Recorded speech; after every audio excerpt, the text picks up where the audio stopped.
மரணத்திற்கு பிறகு இறந்தவங்களுடைய வைப்ரேஷன் மாறுமா அப்படின்னு ஒரு நேயர் கேட்குறாங்க. எஸ், மரணத்திற்கு பிறகு இறந்தவர்களுடைய வைப்ரேஷனில் என்ன நடக்கும்னா, மரணம் நிகழும் தருணத்தில் அவங்களுடைய அலைவரிசை இயல்பாகவே உயரும். உயிருடன் இருக்கும்போது நமது உணர்வு அப்படிங்கிறது, நான் அப்படிங்கிற உணர்வுங்கிறது இந்த உடல், மனம், நேரம் அப்படிங்கிற மற்றும் அந்த பூமி அப்படிங்கிற இந்த நிஜத்தோடு இணைந்திருக்கும். ஆனால் மரணத்திற்கு பிறகு நம்மளோட வைப்ரேஷன் ரைஸ் ஆகும்போது இந்த உணர்வு தளர்ந்து விடும். இறந்தவர்கள் தன்னை உருவமற்ற ஆவியாக அனுபவிக்க துவங்குவார்கள். அதாவது spirit in the spirit dimension.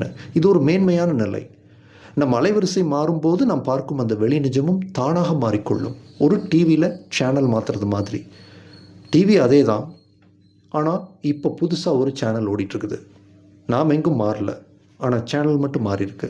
அது மாதிரி மரணத்திற்கு பிறகு நான் அப்படிங்கிற அந்த தன்னுணர்வு, அந்த மனிதன் அப்படிங்கிற உணர்விலிருந்து நான் ஆவிங்கிற அடையாள மாற்றமும், நாம் பார்க்கும் அந்த வெளி நிஜம் அப்படிங்கிறதும் மாறியிருக்கும். இந்த மாற்றம் என்பது அவர்களுடைய அலைவரிசை மாறும்போது நிகழ துவங்குகிறது.